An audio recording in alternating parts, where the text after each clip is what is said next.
बिस्मिल्लाहिर्रहमानिर्रहीम। अस्सलाम वालेकुम। बखैर रखले। इसमें आतिफ वक्कास और ये लेक्चर नंबर 10 है मेडिकल फिज़िक्स का, जिसमें आज हम कॉम्पटन इफ़ेक्ट के मुतालिक बात करेंगे। Compton effect is an interaction of gamma ray with matter and lecture number 9 में मैंने आपको बताया था, हम वहाँ पे डिस्कस कर रहे थे कि किन किन तरीक़ों से गामा रे जो है अपनी एनर्जी किसी मीडियम के साथ शेयर करती है, किसी मीडियम को ट्रांसफ़र करती है। तो वहाँ पर हमने दो मैकेनिज़म्स डिस्कस किए थे, एक पेयर प्रोडक्शन था और एक फोटो न्यूक्लियर रिएक्शन था। और मैंने आपको बताया था कि कमिंग लेक्चर्स में हम मज़ीद दो इंटरेक्शंस जो हैं डिस्कस करेंगे, इसमें एक कॉम्पटन इफ़ेक्ट है और एक जो नेक्स्ट लेक्चर में डिस्कस करेंगे that is photo electric effect. Compton effect क्या है? डियर स्टूडेंट्स, जब गामा रेज किसी मीडियम के अंदर इंटर होते हैं और वहाँ पर गामा रेज उस मीडियम के किसी फ्री इलेक्ट्रॉन के साथ इलास्टिक कोलिजन करे, तो इसके नतीजे में वो गामा रेज अपनी एनर्जी का कुछ हिस्सा उस फ्री इलेक्ट्रॉन को ट्रांसफ़र कर लेते हैं और ख़ुद स्कैटर्ड हो जाते हैं ओरिजिनल एनर्जी से कुछ कम एनर्जी के साथ, जिसको क्वांटम स्कैटरिंग कहा जाता है। अब यहाँ पे अहम क्या है? एक तो गामा रे फोटान की एनर्जी बहुत ज़्यादा होती है।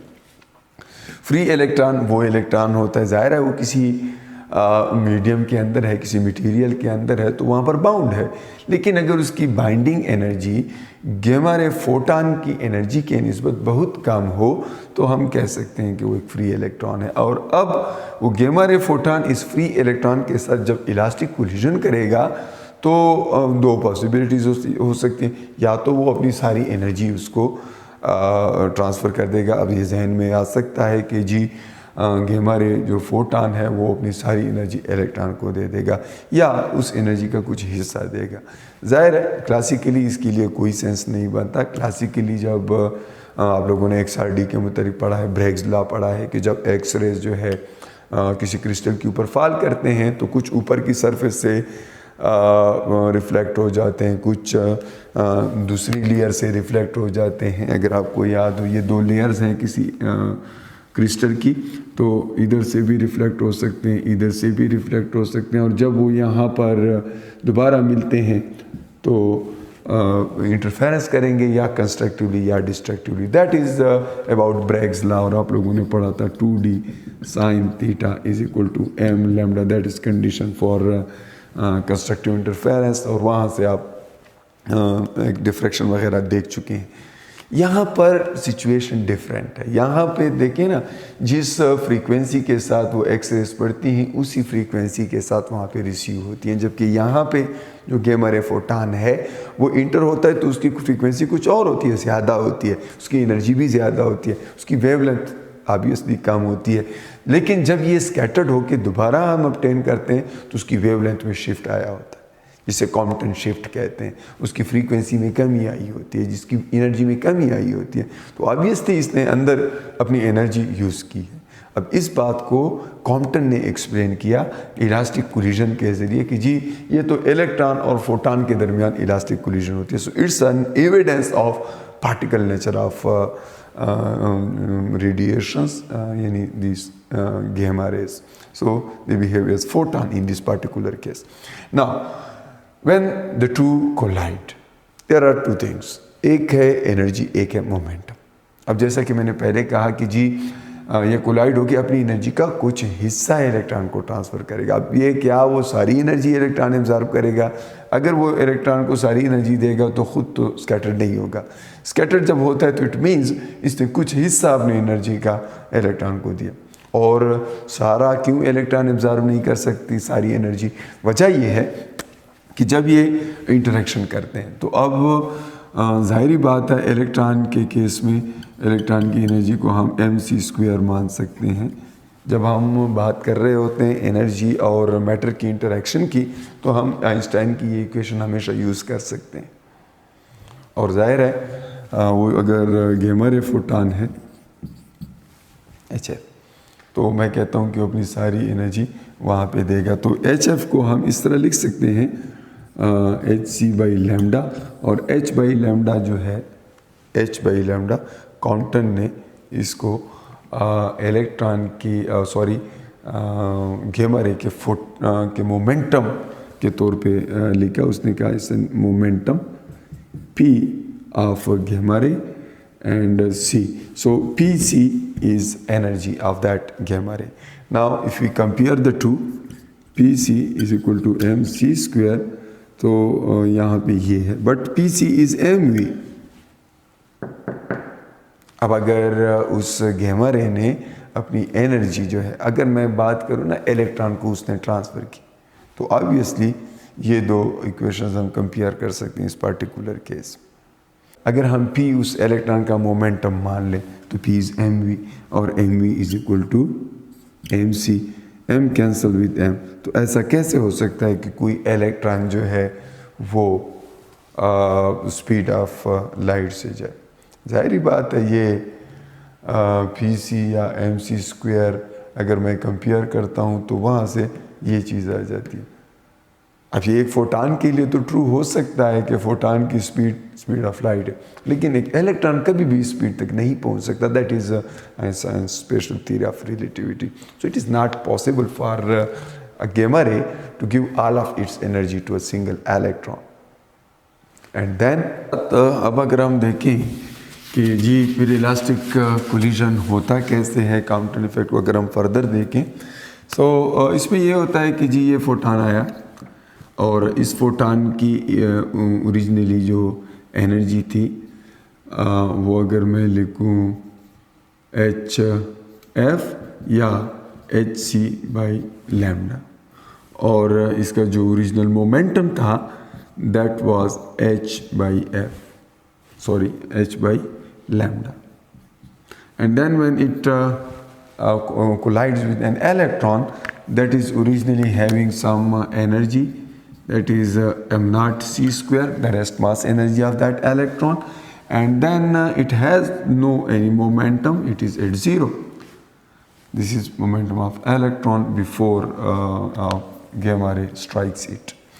Then when the two collide, gamma ray इस तरफ स्कैटर्ड हो जाता है, जबकि इलेक्ट्रॉन को इधर वो स्कैटर्ड कर देता है, और यूं अपनी ओरिजिनल जो डायरेक्शन है उसके साथ एक एंगल बनाते हुए वो ऊपर जाता है थीटा, और इलेक्ट्रॉन किसी और एंगल के साथ कहीं और डायरेक्शन में स्कैटर्ड हो जाता है, जिसको मैं फाई लिखता हूँ। अब जो है इस गैमा रे का जो नया मोमेंटम होगा that would B H divided by lambda dash, जबकि इसकी नई जो एनर्जी होगी that would B HC divided by lambda dash.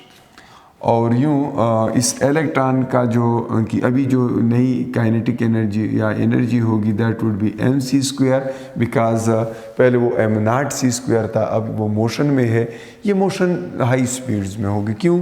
क्योंकि इसको जो किक लगी है वो गैमा रे की वजह से लगी है, और ऑब्वियसली इस स्केल पे, इतने स्मॉल स्केल पे हम रिलेटिविस्टिक सिचुएशन कंसीडर करते हैं, बिकॉज ये स्पीड काफ़ी ज़्यादा होगी। जब ये स्पीड ऑफ लाइट नहीं हो सकती हो तो पहले भी मैंने आपको कहा, लेकिन काफ़ी ज़्यादा होगी।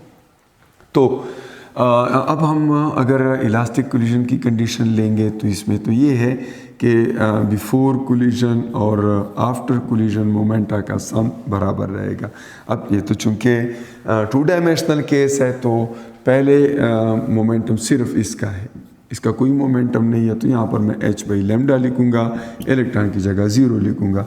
लेकिन ये सूरत हाल ऐसी है कि ये x डायरेक्शन में है, हॉरिजॉन्टल डायरेक्शन में, इसको मैं x डायरेक्शन मानता हूँ।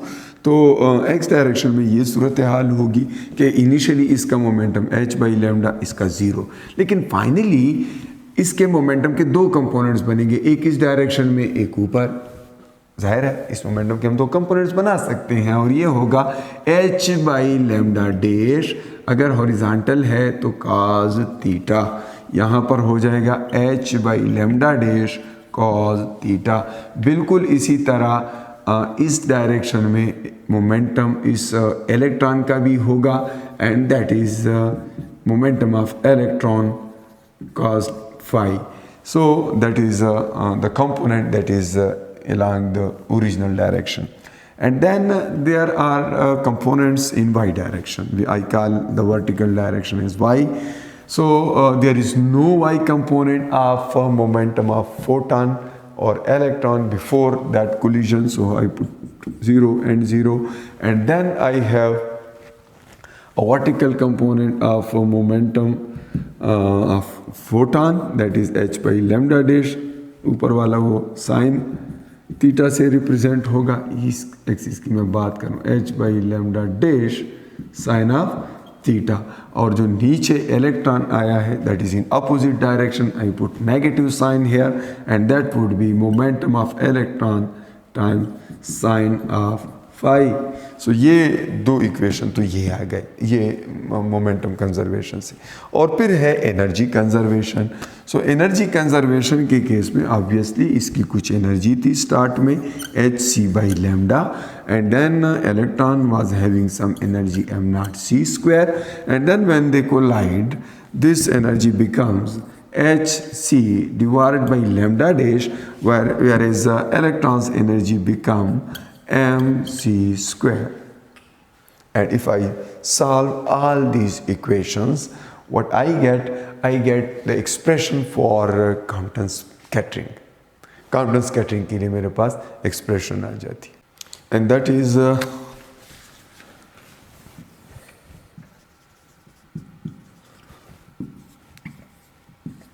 1 2 3 ये 3 इक्वेशंस हैं. इनको सॉल्व करने से हमें क्या मिलता है, हमें कॉम्पटन स्कैटरिंग का जो फाइनल फार्मूला है del lambda, that is lambda dash minus lambda, that is called Compton shift, that is equal to h divided by m not c. ये आप ट्राई कर सकते हैं. वैसे ये आप लोगों ने शायद एफएससी में किया होगा या बीएस में कहीं पे मॉडर्न फिजिक्स में पढ़ा होगा. हम यहाँ पर चूंकि रिज़ल्ट में इंटरेस्टेड हैं, हम उस एक्सप्रेशन में इंटरेस्टेड हैं, तो इसलिए इसका सोल्यूशन, इसमें काफ़ी सारे स्टेप्स इन्वॉल्व हैं, आप खुद चेक कीजिएगा.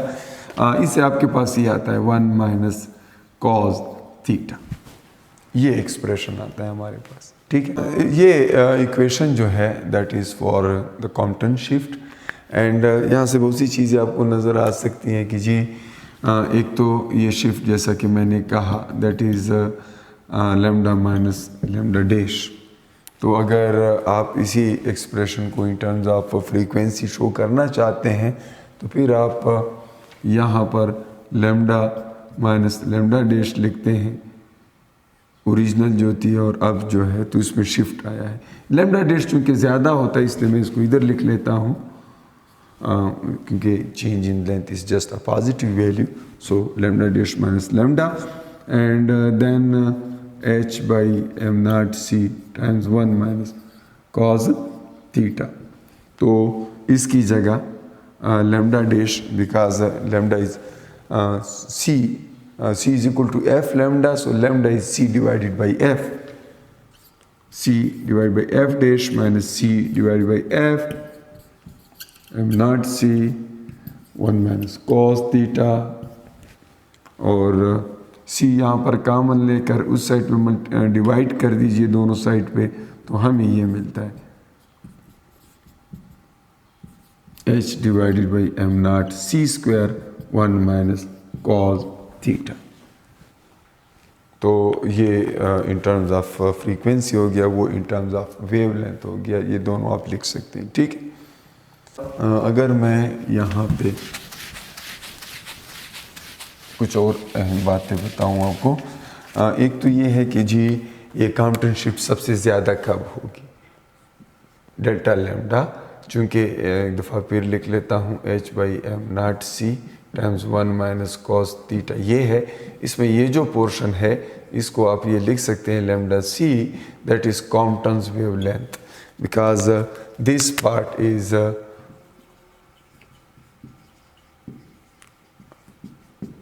Compton shift and this is Compton wavelength.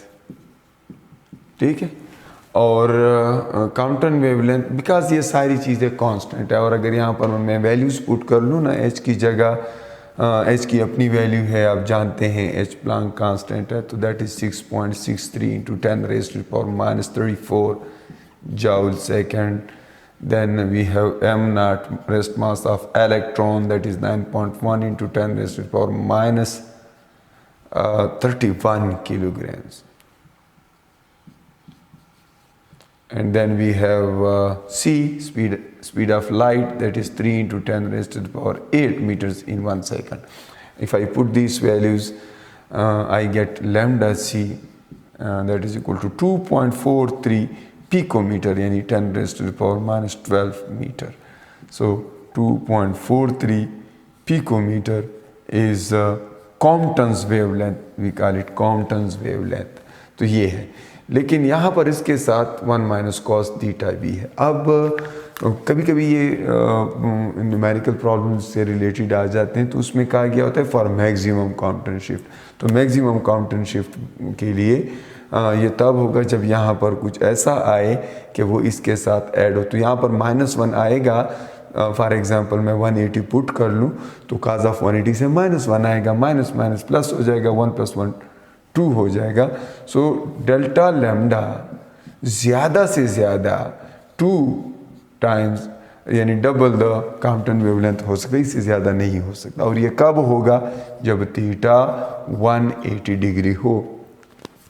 अगर थीटा 90 है तो यहाँ से कुछ सब्ट्रैक्ट नहीं होगा, बिकॉज cos ऑफ 90 इज 0। सो ये दोनों आपस में बराबर होंगे जब थीटा 90 डिग्री होगा। लेकिन अगर थीटा 60 आ जाए तो फिर डेल लैम्डा cos ऑफ 60 1/2 होता है, 1 - 1/2 1/2 आता है, तो ये लैम्डा c/2 होगा और that is theta is equal to 60 degree.